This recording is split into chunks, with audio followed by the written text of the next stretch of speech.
ભાઈ મરે ભવહારીએ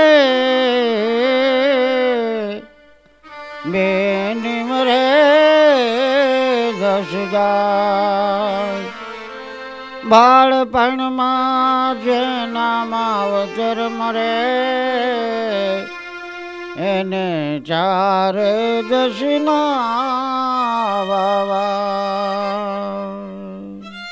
ભાઈ મરે ભવહારીએ બેન મરે દસ જાય બાળપણમાં જેના માવતર મરે એના ચારે દશના વાવા આ જગતની અંદર ભાઈ અને બહેનનો અદ્ભુત પ્રેમ છે કે જેની કોઈ આ પ્રેમનો અડગ પ્રેમ છે કારણ કે બહેન ભાઈને રક્ષા માટે શ્રાવણ માસ પવિત્ર માસની અંદર જેને નાળિયેરી પૂનમ કહેવામાં આવે શ્રાવણી પૂનમ નાળિયેરી પૂનમ એ દિવસે રક્ષાબંધનનો દિવસ કહેવાય. રક્ષાબંધન એટલા માટે કહેવાય કે બહેન પોતાના ભાઈ માટે પોતાના અંગના વસ્ત્રમાંથી બનાવેલી રાખડી ભાઈના કાંડે બાંધે. એટલે ભગવાન પાસે બેન પ્રાર્થના કરતી હોય કે હે ભગવાન આ મારા ભાઈની રક્ષા કરજે. અને એવા ભાવથી બેન ગમે એટલી દૂર રહેતી હોય તો પોતાના ભાઈના ઘરે આવી અને ભાઈના જમણા હાથમાં રાખડી બાંધી એ કાંઈ પૈસા લેવા નથી આવતી પણ કાંઈક દેવા આવે છે. શું દેવા આવે છે? તો એવા આશીર્વાદ દેવા આવે છે કે મારો ભાઈ 100 વર્ષ 200 વર્ષ જીવે. આવા આશીર્વાદ દેવા માટે બહેન ગમે એટલે દૂરથી પોતાના પિતાશ્રીના ઘરે પોતાના આંગણે કે જ્યાં એ નાનેથી મોટી થઈ હોય એ આંગણાની અંદર પોતાનો નાનકડો ભાઈ હોય એને આંગળી જાલી અને હલાવતા શીખડાવ્યો હોય એવા ભાઈને રાખડી બાંધવા બહેન પોતાના ભાઈ પાસે આવે છે. માણસને એમ થાય કે બેન કાંઈક લેવા આવી પણ ખરેખર બેન કોઈ દી માવતરના ઘરે કાંઈ લેવા આવતી નથી. અને કોઈ બહેનને પોતાનો સગો ભાઈ ન હોય તો કોઈ દિવસ એ બેનને મેણું ન મરાય. કારણ કે જગતની અંદર ધર્મની બહેનો એવી કેટલી છે કે જે પોતાના બીજાના જ્ઞાતિમાંથી પોતાનો ભાઈ ધર્મનો ભાઈ ધર્મની બહેન માને છે. રક્ષાનું ઋણ એવું છે, રક્ષાબંધનનો એક પવિત્ર દિવસ એવો છે કે ભાઈ અને બહેનના જીવનની અંદર તે ઘણું કહી જાય છે. જો આપણે સમજીએ તો, જો ન સમજીએ તો બેન આવીને રાખડી બાંધી જાય ને ભાઈ 100 રૂપિયા દઈ દે એટલે પર્વ પતી ગયું. પણ નહીં, એવું નથી. બહેનના આશીર્વાદ લેવા ભાઈને રાખડી બાંધવી જરૂરી છે. હવે તમને વાત કરું તો આ રક્ષાબંધન એવો પર્વ છે કે જ્ઞાતિ જાતિનો કોઈ ભેદભાવ હોતો નથી. જો પોતાનો ધર્મનો ભાઈ માનેલો હોય તો ગમે તે જ્ઞાતિનો હોય તો એને રક્ષા બાંધવી બહેનની ફરજ છે. આવા એક ગામની અંદર એક ભાઈ અને બહેન નાના ભાઈની ઉંમર 5 વર્ષની અને બહેનની ઉંમર 8 વર્ષની કર્મ નહીં કરવું અને પોતાના બંને મા બાપ આ એકલા અટુલા ભાઈ બહેનને મૂકી અને સ્વર્ગની અંદર સીધાવતા મામા કેને કહેવાય જગતમાં કે જે 2 માં ભેગી થાય. માં આવી 2 માં ભેગી થાય ત્યારે એને મામા કહેવાય. આવા મામા આવી અને આ નાના ભાણેજને લઈને પોતાના ઘરે ગયા. પણ પોતાના ધર્મપત્ની એટલે કે બાળકોના મામી થોડાક કંજુસિયા હતા. એટલે દીકરીને પાસે બહુ કામ કરાવે અને ભાઈને ખેતરે વાડીએ સીમમાં લાકડા લેવા મોકલે. પણ બધાય સરખા હોતા નથી અને બધાય દિવસો માણસોના સરખા જાતા નથી. એટલે મામાએ વિચાર કર્યો કે આ દીકરીનું તો ઠીક, પણ દીકરાનું ભવિષ્ય જો થોડુંક સુધરે ને તો આ એની બેનને હાચવશે એમ વિચાર કરી અને મામાએ પોતાના ભાણેજને એક વણિક વેપારીને ત્યાં દુકાનમાં રાખી દીધો. હવે આ દુકાનની અંદર આ નાનો બાળક એવો હોશેથી કામ કરવા લાગ્યો કે દુકાન દિન પ્રતિદિન દાડે દિવસે દિવસે વેપાર વધવા લાગ્યો.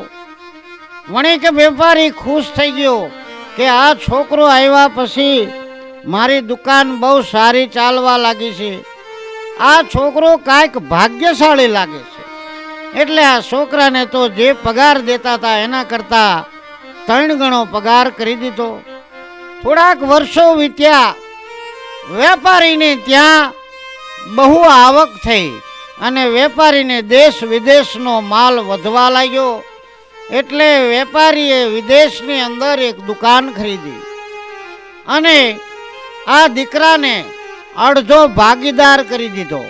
પછી તો વિદેશની અંદર દીકરાને જવું પડ્યું. દીકરો વિદેશની અંદર ગયો.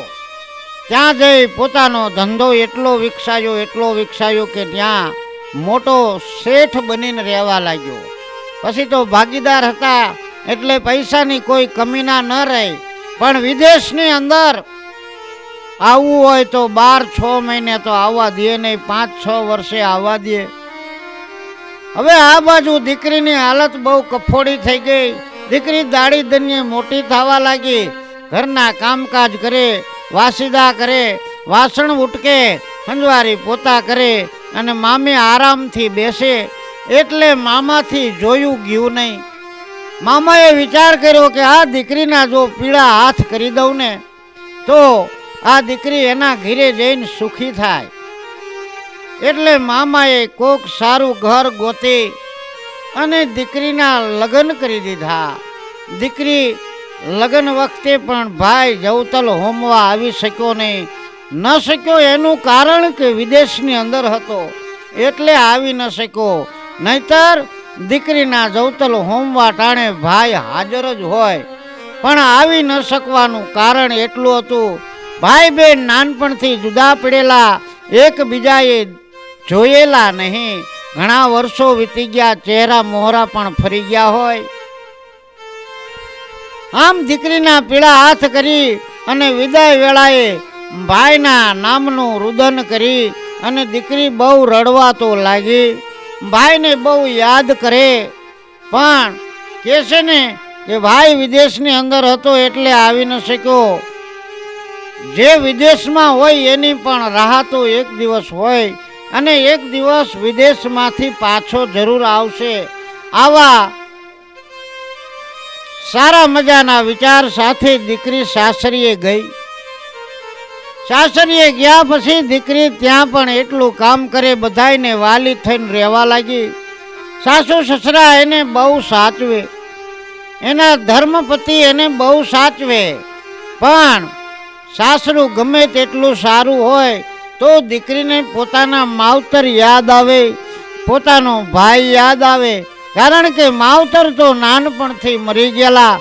એટલે પોતાનો જે ભાઈ હતો એને યાદ કરીને દીકરી 3 વેળાએ બહુ યાદ કરે ભાઈને. 3 વેળા કઈ એમાં એક તો શ્રાવણી પૂનમ એટલે કે રક્ષાબંધન, અને બીજી જ્યારે પોતાના લગ્ન થાય ત્યારે જવતલ હોમવા ટાણે, અને ત્રીજું જ્યારે પોતાના દીકરાના લગ્ન થતા હોય ત્યારે મામેરા વખતે. ભાઈ ગમે એટલો ગરીબ હોય ને તો બેનનું મામેરું લઈ અને ભાઈ ફળિયાની અંદર બેડું હાથમાં લઈને ઊભો હોય એટલે એટલું સુંદર લાગે ને કે જેની કોઈ સીમા નહીં. કારણ કે દીકરીને મોટામાં મોટી વસ્તુ હોય તો પોતાના ભાણેજના લગ્ન થતા હોય ને એ મામેરાના દિવસે મામા એટલા હરખમાં હોય અને પોતાના મા પણ હરખમાં હોય અને જેના લગ્ન થતા હોય એ ભાણેજ પણ હરખમાં હોય. ઘણા સમય વીતી ગયા ત્યારે વિદેશની અંદર આ શેઠને વિચાર આવ્યો કે મારી બેનના ભેગો થયો નથી એને ઘણા વર્ષો થઈ ગયા, તો લાય હું મારી બેન માટે કાંઈક વારી મજાની સારી મજાની વસ્તુ લઈ અને મારા કાંડે જમણા હાથે રક્ષા બાંધતો આવું. વિદેશમાંથી પ્લેનની અંદર બોમ્બે આવે. બોમ્બે થઈ એક ટેક્સી બાંધી, પણ કર્મની કર્મું અને એ ટેક્સીવાળા ભાઈની જ્ઞાતિ બીજી હતી. બીજી એટલે કે એ કદાચ હિન્દુ ન પણ હોય એવી જ્ઞાતિમાંથી આવેલો એની ટેક્સી બાંધી. પણ કુદરતને જે વસ્તુ વાલી છે એને કુદરતને જે ગમતું હોય એ જ થાય, બીજી કોઈ વસ્તુ થાય નહીં. એટલે લખ્યું છે કર્મે લખ્યું કીર્તાર ને ધાયરા ધણી ના થાય, હુનર કરો હજાર તોય આખર ના આડા ફરે.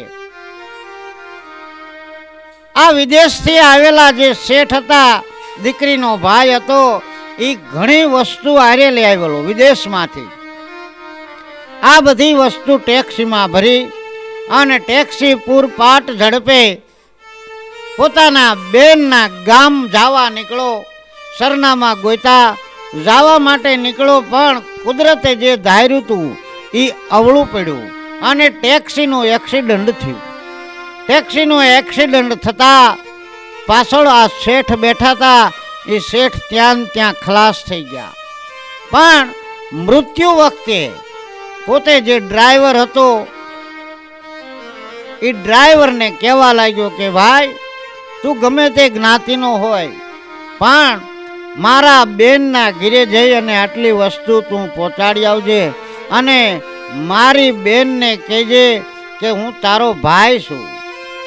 ભલે ભાઈ, મરતી વખતે વચન દીધેલું. એટલે આ ભાઈએ પણ વિચાર કર્યો કે હવે મારે આ વસ્તુ દેવા તો જવું જ પડશે.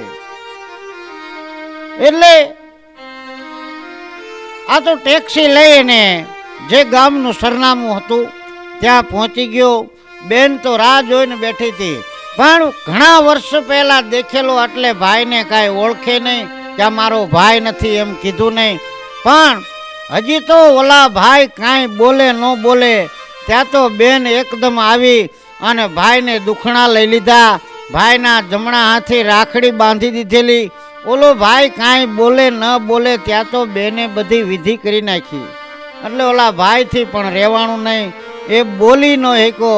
આંખમાંથી આંસુ સરી પડ્યા કે આ ભાઈ બહેનના હેત અને ભાઈ બહેનનો પ્રેમ એટલો બધો મજબૂત હતો. એ એક તાતણો દોરો જે જમણા હાથે બાંધ્યો ને ત્યારનો એ ભાઈના રૂવાડે રૂવાડા બેઠા થઈ ગયા અને પોતાની સગી બેન હોય ને એટલું માન આપવા લાગ્યો.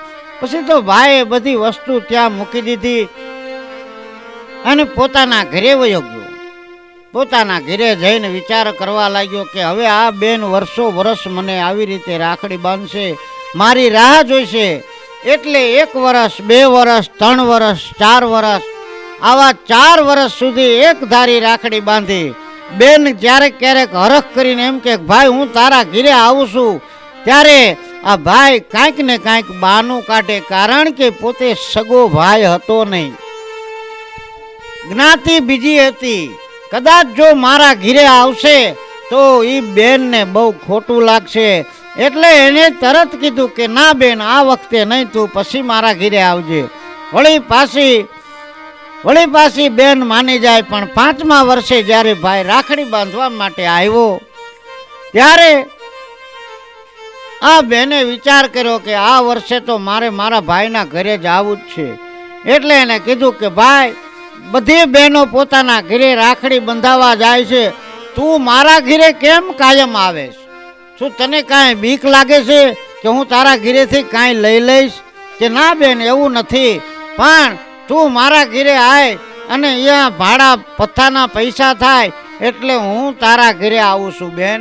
એટલે હું તારા ઘરે આવીને તારી પાસે રાખડી બંધાવું છું. પણ સત્ય વાત એને કરી નહીં. બેન તો બહુ કરગોરા લાગી કે આ વખતે તો ભાઈ હું તારા ઘરે જ આવું રાખડી બાંધવા માટે. અહીંયા મારે બાંધવી જ નથી, આજ હું તારા ઘરે આવીને જ રાખડી બાંધીશ. ભાઈએ વિચાર કર્યો કે હવે 5 વર્ષ થઈ ગયા છે, 5 વર્ષ સુધી મેં છુપાવી રાખ્યું છે.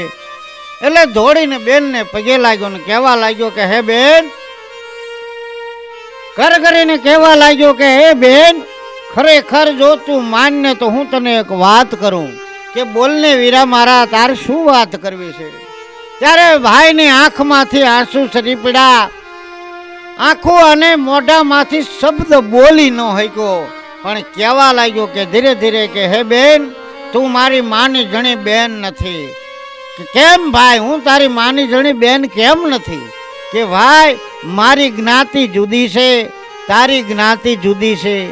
હું એક મુસલમાની બાળક છું અને મારે ટેક્સીનો ધંધો હતો. ટેક્સીની અંદર વિદેશમાંથી તમારા ભાઈ આવતા હતા. તે દિવસે આ બધો સામાન કિંમતી મારી ગાડીમાં ભર્યો અને હું અને તમારા ભાઈ બે અહીંયા આવવા નીકળ્યા. પણ કુદરતને જે કરવાનું હતું એ કરીને ઊભા રહ્યા. એમાં એક્સિડન્ટની અંદર તમારા સગા ભાઈ દેવલોકને પામ્યા.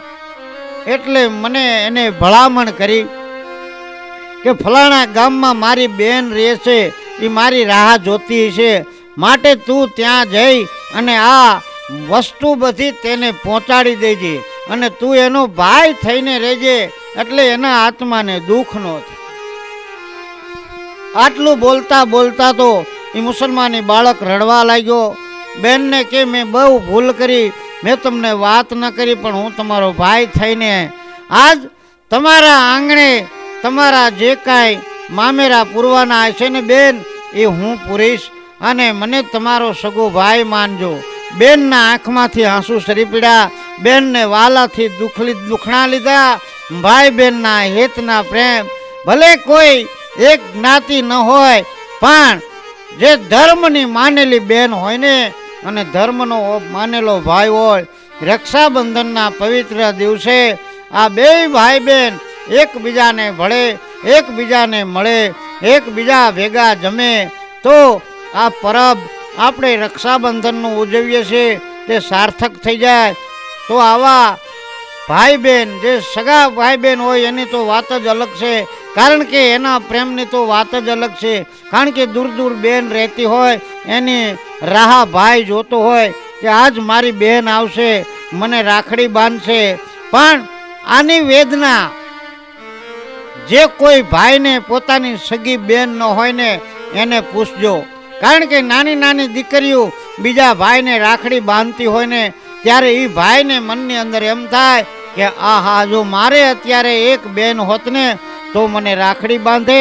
અને જેને હગી બેન ન હોય, એને હગો ભાઈ ન હોય, એ બેનને એમ થાય કે આજ મારો ભાઈ હોત તો હું આ રક્ષાબંધનના દિવસે એને રાખડી બાંધી.